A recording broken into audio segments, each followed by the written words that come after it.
It's Kyle, and I'm here to talk to you about Anchor. Anchor is a hosting platform where you can distribute your podcast on listening platforms like Spotify, Apple Podcasts, and more. It's everything you need to make a podcast in one place. Best of all, Anchor is completely free. It's what we're actually using to create our podcast. If you're thinking about making your own podcast, download the Anchor app or go to anchor.fm to get started today. Now, back to the show. Should we explain the break, or is that just something we're just going to move past? It's up to you. It was a one-day break that turned into a two-day break, which turned into a two-week break. I don't know, it just happened. It all happened so quickly. And time moves really quick. Yeah. And especially when you're just like not editing and just like not putting out a show. So All of a sudden he blinked and all of a sudden it was he realized that really got out of hand fast. Well, yeah, I don't know. Yeah. But here we are. We did it. We're on the other side. We're back. It wasn't Did you miss planned, us? so there was no way of like telling people what was going on because I didn't know what was going on. You heard it here first. Well, in that time, I came up with this funny sort of correlation. Is that a correct word? I think that's a word. Yeah. Between disc golf and wrestling. So a lot of like the old wrestling stars were Besides like football Nico? stars who... Besides like, Nico? yeah, Nico's wrestling. Yeah. Nico wrestles? Only because we say he does. Oh, okay. A lot of the big wrestling stars were big football stars back in like the day, or not football stars. They football stars at their high school or whatever. Yeah. And they weren't good enough to make it to like NFL or anything like that. So then they went into wrestling. I feel like it's something that we watched in disc golf. You know, we've seen a lot of baseball players kind of get into disc golf after they realized that either they weren't interested in taking it that far or they weren't quite good enough to take it that far. Definitely. And the thing I think was like the big turning point for wrestling was it was kids wanting to, instead of growing up and wanting to be like the star football player, is they then wanted to be, The Rock or Stone Cold Steve Austin or whatever. And now we're seeing that with kids today. They grow up and instead of wanting to be the basketball star, they want to be the Paul McBeths and the Ricky Wysocki's of the world. And I don't know if I had a main point for this or not, or if I just thought it was interesting. It's an interesting observation. Just yeah. Well, and maybe how we could move our sport forward. Yeah. So I think is it was supposed to kind of lead into my talk about, which I didn't even write it down, but my talk about what the Junior Masters world looks like this year. There was tons of people there, and so we're right on the edge of being, it's like one more stepping stone to be that much more of a real sport. Serious sport, yeah. We're a real sport. We're real boys. Yeah. So, and I think also I'd wanted to just say, like, if you're in your community, if you see kids, whether it be, your friends' kids or just, like local kids, make sure they know they're invited out, because that is going to push them to want to play even farther or even more. My friend has 2 kids that he brings with him to leagues, and the girl is just as good as some of the guys out there. So, and she's like 12. Yeah, it's pretty cool how you don't have to be a huge person to be able to throw well. Yeah. Well, and it's Cass City, so it's kind of like an equalizer course. You just need to get it close to the basket, and it's not very far. Yes. But even that, she can park off the hill, which, that's an accomplishment for most men. For sure. Most adult men are pretty excited about it, so it's even more exciting for her. It's huge. Yeah, so, and if you have kids yourself, do everything you can to get them into disc golf young, because That's what we're going to see now more than ever is kids training specifically for disc golf. Not just like athletic kids, but kids who are actually training, like Gannon Burr, who's been playing disc golf since what, I think 13, he said, with like hundreds of putts a night. Yeah, that's the type of stuff that any kid is going to have to be up against at some point. But only do it if they like it. Don't force something that they don't force like your dreams on your kid.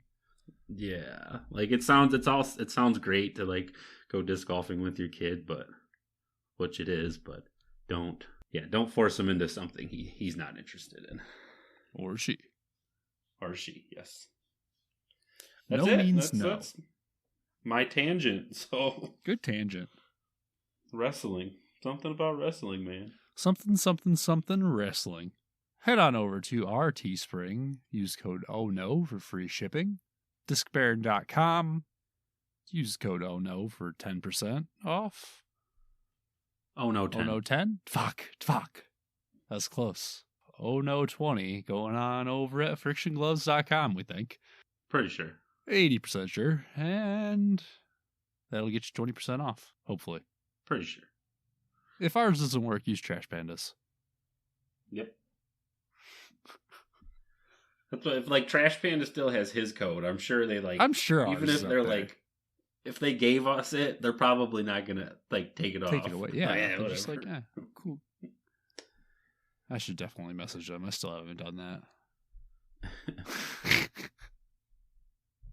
That'll happen. I don't know, man. Time is just crazy. It just keeps going forward. It's weird. It doesn't stop for anything. I know, right? And then you die. Yeah. Then they throw you in the ground, and who Let knows the what happens raccoons after that. Just throw me in the trash. Did you already say that? Probably said that. I just said let the raccoons eat me. Oh, okay. Speaking of the opposite of trash, along with the Junior World's Championship, there was also the Master World's Championship going on this past weekend. I want to give a shout out to Mike Schiller, who got 8th in Amateur 40. So that's pretty cool to be against. I know it's not everyone in the world, but you can technically say that, right? Because it was Master Worlds. Yeah. Right? Yeah. You could say world champion if you win. So. Yeah. Also, quick shout out or congratulations to Joe Roevere, Owen Scoggins, and JohnE McCray for winning their respectable divisions. Can't speak words. Owen's on a tear. Yeah, she's dude. I want to be Owen Scoggins when I grow up. Have I said that on the podcast? I'm pretty sure you said that on the podcast. Yeah, dude. I think every time she's playing good, I'm just like, that's who I want to be. She's funny on the course. She plays amazing, and she's competing against people that most of the times after you're 40, people probably consider you kind of, as an outlier, but she's still just destroying. And she's extremely professional and a nice, genuine person. Yeah, I seen a post that said like, Owen Scoggins will beat you by making like all the smart decisions. And I'm like, well, yeah, but she's also just really good. So it's easy to make smart decisions when you're good, I guess. I think just because like she doesn't have like incredible distance, right? But everything I would call her distance with her forehand pretty incredible. It's not like like MPO, but I mean, no one's going to be out driving Eagle or. Like there's like one guy who's like famous for how far he can throw forehand. Marweed? He's got to go. Yeah, probably. Yeah. No, she's not going to be throwing as far as any of those guys. But I think for her forehand, I think she's got to be in the top. Don't get me wrong. No, I'm with you. Yeah. Forehand for sure. Yeah, and it's just nasty. God, she's nasty with that forehand. Surprised she doesn't just putt forehand while she's at it. She'd probably be pretty good at it. Just a little sidearm slinging them in there. You want to talk about your injuries? Sure. Maybe that helped contribute to the break. It did. I completely did. My wrist has been really hurting, and it's been a pain to like be on a computer for a long period of time or do anything. So, yeah, I always feel too. It's like hard to want to talk disc golf when you're not playing disc golf too. it really is.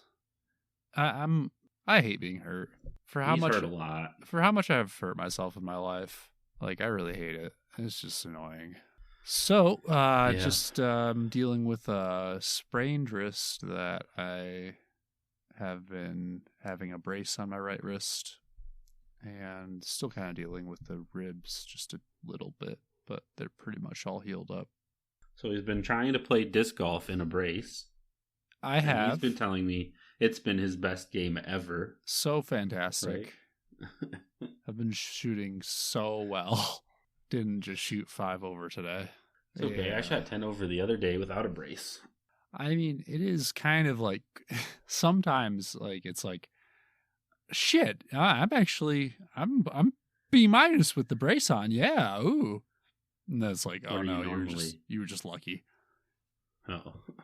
Like it all just lined up that one time, you know. But then that's what just disc golf is for me in general. It just all lines up that one time. I don't know. I guess it like, you know, it took my numbers from like pretty okay to like I feel like a beginner again in terms of like how I'm scoring. It's bad. So what you need to do is get into a league with handicaps. You know, start a league with handicaps right now, and then you come out after you're all healed up. A strategy that you need to be quiet about, because that is happening. No, you're doing it? Well, we're gonna probably have handicaps going on, and it'll be based off of our old stuff. Anyway. Oh, it'll be based off all your old stuff too? Yeah, just like our old, you know, her rounds. I don't know. I don't know exactly how we're gonna do it. Gotcha. So you can't cheat the system if they take off your old stuff. I was saying go join one, you know, like that one that's already, you know. Yeah. Lose a couple times and right. It has don't been. Do that. That'd be rude. Don't be. It has been sleazy. a little bit learning for me to like lose a lot, because I've been losing a lot. Does Will beat you now? He's beaten me a couple times, yeah. It's tough, dude. Does he rub it in your face? Or is he like no, really quiet about he it? gets it. Yeah. But has he talked you into throwing left-handed yet? He's tried. Just like switching. Yeah, just like give up your right hand. Just chop it off, look left, and never go back. But my left one's so bad. Yeah, I know. That's how I feel. I feel like my left wrist is like a pile of trash that's on fire. My right one's just a pile of trash. Left one's on fire. I feel like my left hand is like the one guy's hand from Scary Movie 2. Maybe you've never seen that. Nope. No. All right. People who have seen it will know, and don't even have to say the reference. Just Scary Movie 2. You get it. Waiter. You get it. They'll understand. What's up? You know that part? I know that part. Is that movie? I think that's Scary Movie 1. I think that's a Burger King commercial. I think it's Scary Movie. I think it's a Burger King commercial. It might have been a Burger King commercial too, but I'm pretty sure it's a Burger King commercial.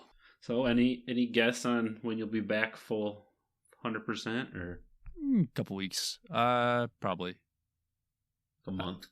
Probably a month. Yeah.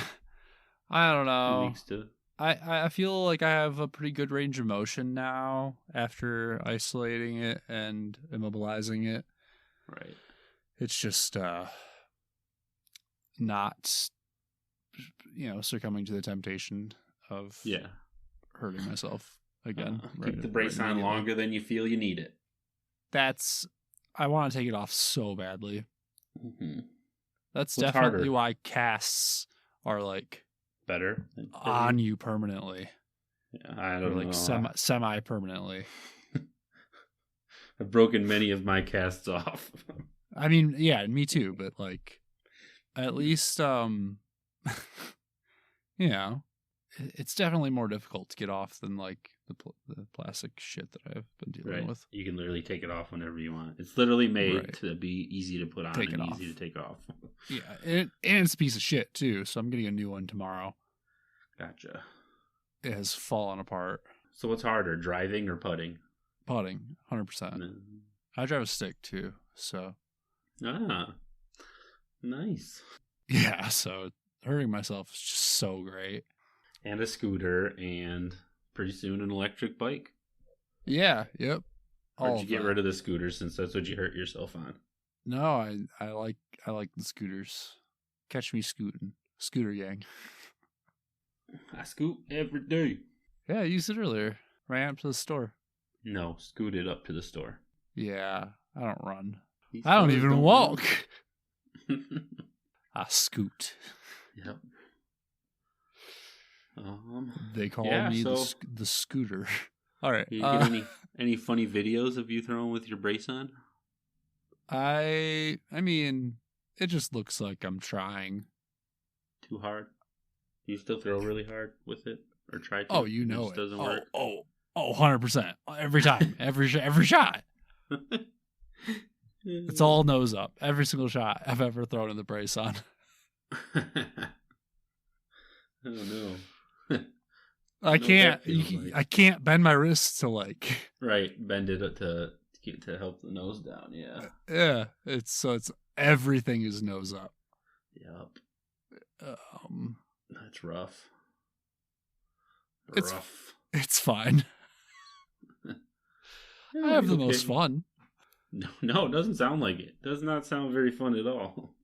I gave up caring quite a while ago. Hopefully never have to do that ever in my life. It's been a challenge. I probably challenge anyone out there. Get one of the braces that it covers your entire palm with that piece of metal. That it's terrible. Every time you move your hand, it's just like a piece of metal jutting into your fucking hand. Do that and then try and play disc golf. It's great. I mean, really, you could probably go out and buy wrist guards that you would use for rollerblading, and it'd be pretty similar. Yeah, pretty much same kind of feel. Well, I'm not gonna do that, so good luck. Yeah, because I mean, it's something. Yeah. I guess if I ever get my hands stuck in a brace during a tournament, I probably would have given up on the brace and thrown left-handed by now. Or just give up. I might have given up altogether on throwing, honestly. Yeah, I probably should have. But, I'm stupid, and I do stupid things like that. Catch me in about a month, probably. With we'll see. No brace. I've thrown a couple shots without it, one day, and then I threw 2 yesterday. I haven't thrown any today without it. So, I mean, we were talking. Maybe you should practice that kick putt in case you do injure your wrist. Kick putt, dude. I'm telling you. Yeah, we're gonna figure it out. I mean, Big Germ has pretty good. You have to look it up. He does it with the polecat at the Polecat World Championships. He just tries a little kick putt. I did have a funny video actually. Thinking about it now. All right. Yeah, did you not see me do the trout stake revival? Catch frisbee? Yeah. Catch frisbee? Yeah. I did an entire round with that. Oh, I didn't see. Didn't see your brace on though. Oh yeah. Oh, I must have missed that. It's because I'm wearing a glove. It just blends in. Forgot about that part. But yeah, trout stake revival. I had to figure out how to throw a disc with the brace on first. So the frisbee. That first throw looked pretty decent. It was yep. I mean, it was short, but that's what you expect out of a frisbee. That's all I got. That was 100% though. Yeah. Yeah. So whenever I go to throw a frisbee for the first time after not for a while, all mine just want to turn into the ground because I'm trying to throw them like a disc and not a frisbee. I suck at both. Especially I should have got into something else, but here we are. It's too late for that now. There you go. In a couple years, it'll just be kids kicking my ass again, no matter what I switch to. No matter what point. sport I do, or anything I do, it's actually kind of freeing. I just try my best. I know I'm gonna fail. It's great. Well, there you go. We gotta scrap that mentality. Can't be knowing you're gonna fail. Gotta at least have some sort of hope. Well, now the brace on. Okay. Well. All right, but that's enough brace talk. In the small time we've been gone, we have seen 3 amazing tournaments, or I have seen. I don't know if Kyle watched anything. I haven't watched a single minute. We had Hailey King winning the U.S. Women's Disc Golf Championship. I think it was her first win of the year, so pretty nice one to show up to and win. That's awesome. And we were really wrong on our predictions that we made in that episode. No. Really bad. Yeah, you were pretty good. I think Scoggins got 3rd, so top. You had that one. But speak for yourself. I got weird with mine. What did you say? What'd you say? Oh, I said Valerie Manduahano and Ella Hansen and maybe Cat Murch. I predicted for 1st, 2nd, and 3rd in no particular order. Yeah. So did not go well. Oh, I think Val got 2nd, so something, but no one else played very good. I'm proud. And that's okay. I'm proud of that. They'll get them next time. We also had Idlewild, which is one of mine and Kyle's favorite tournaments. It's very heavily wooded, so it's very challenging for everybody. But someone could shoot 18 down there because all the holes are scoreable. But it's so wooded to do that is just insane. You'd have to get no tree kicks or no bad tree kicks. Just get lucky. Yeah, so we had Isaac Robinson taking home the win on the MPO side and Katrina Allen taking home the win on the FPO side. And we had the 2 hottest rounds ever shot at Idlewild this year. It was Isaac Robinson first, and then Paul McBeth shot 1 stroke better the next day on the final day to shoot up 10 spots. And the finish was the exact opposite of it was last year. Isaac Robinson had a 5-stroke lead. Whereas last year it was so close to being a 5-way tie. I want to know how many times Paul McBeth has walked away from a tournament with the record that was broken that weekend too, Yeah. They were trying to talk about that on coverage to try to figure it out, and no one could come up with a concrete number. But yeah, I would honestly just be interested to Eric hear how runs many the numbers. Course records. We'll catch you next week. Paul McBeth has, just in general, just how many times has he gone out and shot a course record anywhere? Not even, it doesn't have to be at a tournament. I want to know, that's another thing is how many times has Paul McBeth then beaten the guy who broke that record at this, in that weekend? Yeah, right. Because it's happened a couple times. Yeah, at least a couple times that I've noticed. And it's just what the hell? Paul McBeth is back to that McBeast Sunday, dude. He's just because he wasn't even in contention for, he was going to cash, but he was never going to there's no way to win unless he shot somehow aced every hole. Which if there was one person to do it. Yeah, right. He would be the one. But it was almost everybody would be saying he has magnets in his discs. Yeah, it'd be like the Tom Brady. Oh yeah. Deflate gate. Deflate gate. Yeah. We haven't had a magnet top 5 scandals that would ruin the career of disc golfers. Or we'll have to start doing we'll have to start doing some I'll have to start doing some research or get creative for next week. We're gonna forget. Let's be real. I'll write it down. Jot that down. Jot that down. After this, we also had the first ever Disc Golf Pro Tour event in Norway this year. It was the PCS Sula Open. It was played on 2 different courses.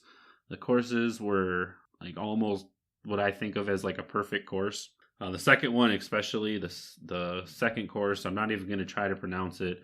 Hingerdingerborgen. Yeah. It's a family farm that a pair of brothers has continued to work on since 2013. And they just invite like pros that are in the area to come out and try it out and see what they think. And they keep adding to it and making it better and making it better. They said at one point, wherever there was grass used to just be like dirt and mud. And, they've planted grass, so they have fairways. It's probably the closest thing to what a golf course, like the golf course to a disc golf course. Like, it's not a disc golf course on a golf course, but does that make sense? It does. It's like the closest we'll ever get to like a... It sounds very similar to Bear Mountain. Maybe, yeah, probably. Yeah, because you're saying it's just like private owned property, and the guys changed it a lot over time. There's like 36 baskets on the property. Yeah, no, this property was absolutely insane. I'm pretty sure it's home to the world's largest disc golf basket too. That's cool. So that's kind of cool. Yeah, but it plays like kind of not along a mountainside, but like a hillside. So there's a lot of elevation change, a lot of like perfectly carved fairways, a lot of like, I don't know, perfectly made 2-shot holes. Like you have, and it's not like you have to throw 2 perfect shots, but you have to throw 2 good shots to at least have a putt at it. It's not like just this crazy wide open fairway that you can do anything you want with it.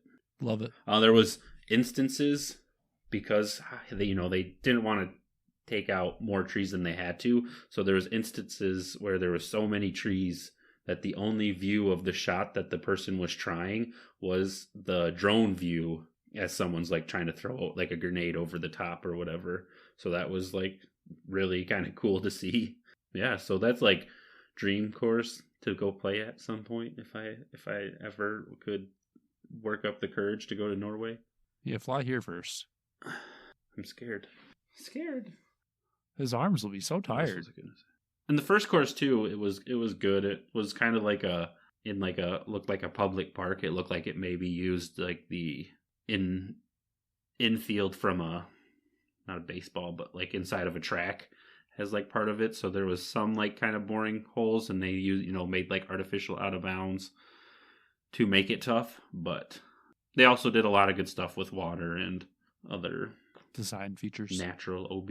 So anyway, Gregg Barsby took home the win, and Anniken Steen won the FPO. There was not a very big FPO field. Still, congratulations. He beat Gregg Barsby beat Jakub in a 1-hole playoff.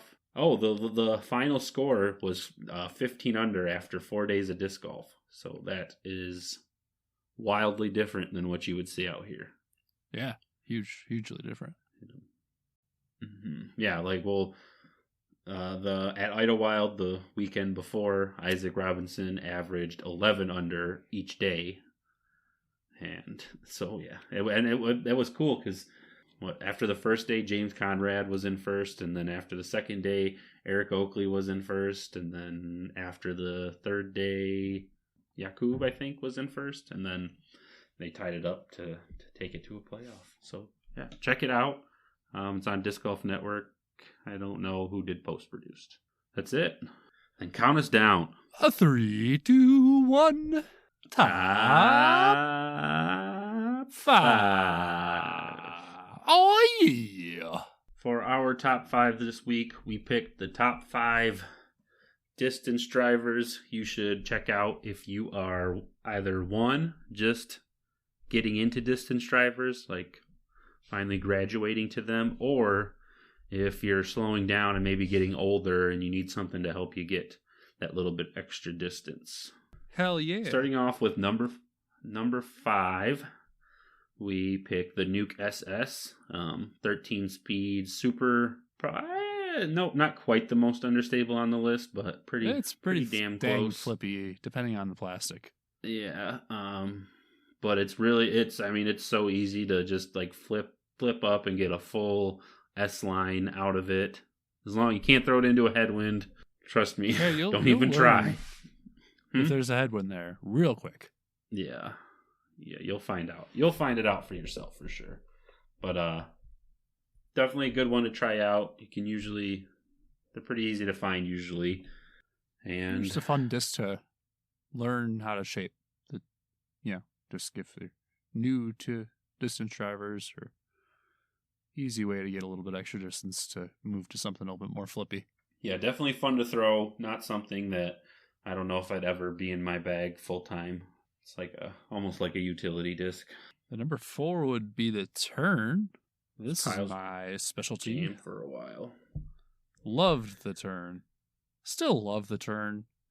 It's a little bit more controllable than the Nuke SS, but still retains like a good amount of flippiness, depending on the plastic. Again, It's so dependent on the plastic. Yeah. Even if you have a decently big arm, if you pick up like one of the new Halo Terns, those things still have quite a bit of stability to them where you can really crank on them and get like max distance out of it. True story. If you're one of them young guys who's a bit more power, who can throw far. Yeah. Not me. Not me either. But if you are an older guy or have slower speed arms, then those G-Stars and even like a nicely lightly seasoned Star has like enough. They have enough integrity that you don't have to worry so much about turning and burning them so hard. But also they have some easy. Champion that comes out pretty stable. Oh, I've never thrown the Champions. Those are the only ones I haven't thrown as Champ. I have 2 different ones that are pretty good. Number 3, I have very specifically an SLine DDx. The Champion DDXs and most other plastics of them are very overstable compared to an SLine. I have DDXs that are almost as overstable, if not more overstable than some of my PD2s. So don't recommend Champion. The SLine ones are perfect for just like a replacement, not a replacement, but like a step up from an FD or like a Thunderbird for like a dead straight. They're literally just dead straight with like minimal fade at the end. They're hard to find though, but if you know somebody who's got one, try it out. I would not recommend. Steal from Eric. No, I keep my S lines pretty close. Steal. I don't know if they made a G-Line one. I'd be interested in trying out a G-Line DDx. That'd be cool. I don't know if that's a thing. I'd dig it. Have to ask my buddy. Get him to make one. Oh, I gotta remake the DDX completely. I think I'm pretty sure the Tern, or the DDX is the Tern's bottom, like the bottom part of the mold with like the Anheuser top or something. That's weird. That's a weird thing to think about. Yeah. They're also, the DDX is very thin compared to like the depth of the disc is very thin compared to a lot of other ones. So definitely I recommend this one as something that you can feel before buying. This one's a crowd favorite, the next one, I think. I think so. Number 2, we did Gstar Wraith. I mean, Wraith is a good disc pretty much no matter what, but Gstar has that little bit more understability. But with it being a Wraith, it's just super controllable, super easy to throw, and the Gstar plastic, I always big fan of that kind of gumminess. It beats in super nicely. Mm-hmm. It takes hits really well. Yeah, and I think too with any of these, if you get any of the distance drivers in like that gummy premium plastic, I don't know what they all are, but well, I guess it's mostly G. It skips that little bit less at the end too. Like it still skips because it's a high speed driver, right. But it absorbs some of that impact. Then I totally agree. Champ, yeah. So it's not just gonna like skip insanely hard. Yep. But hopefully, Yeah, that's the plan. Fingers crossed. Last one, we're going to space with the Astronaut. I was just going to say it's by Discmania. I picked it up last summer, and it's been a part of my bag ever since. It's incredibly flippy. Whole lot of fun to just see how far you can throw it. Sometimes it gets absolutely insane, but that's what happens when you go to space. Yeah, you can literally throw it as if you were like throwing a mid-range or fairway driver, and it just like flips up and glides forever. It's insane. It's a good disc. I have not thrown it full power yet to try that out. I've only thrown it like lightly just to see like how much distance I can get out of throwing it lightly. It's a fun disc to throw hard. You can usually find them pretty cheap. They're not like a super expensive disc. They're the Active line by Discmania, which aren't super sought after. But they made them beat in super nicely, and yeah, they are really cheap. It's great. Yeah. So definitely, if you're gonna try out anyone, it'd probably start there because of how easy and cheap they are to find, and how flippy they are. Like they're just great for a beginner. Lower arm speed. It'll go so far for you. I'm gonna name off some other ones that are probably just as good, but I just don't throw them. There's a Beast, there's Mambas. If you don't feel like you're quite ready to get to like the 10s and 11s and 12 speeds, you could even get like a Roadrunner. Not really a distance driver, but whatever you're comfortable with. Yeah. I know. Then they changed the numbers around and they added it in the control driver, and there's just too much. So, but I will always recommend Roadrunner or Shrikes. Shrikes are really good too. Yeah, Shrike too. There's too many. There's a lot. We pick the ones that we have the most experience with, as we should. Well, I hope you enjoyed the top 5. That was the top 5. We did it, Eric. We did it. Thank you guys for tuning in to episode 75. Hopefully you guys, I don't want to say hope you guys missed us, but hopefully you're happy we're back, right? We miss you. So look forward to seeing us again or hearing us again next week or something. And or sometime soon. I don't even remember what's your outro line? I don't remember. We'll see you guys next week. You did it. Do it. And we'll catch you on the flip side. Good job, Eric. It just popped in my head.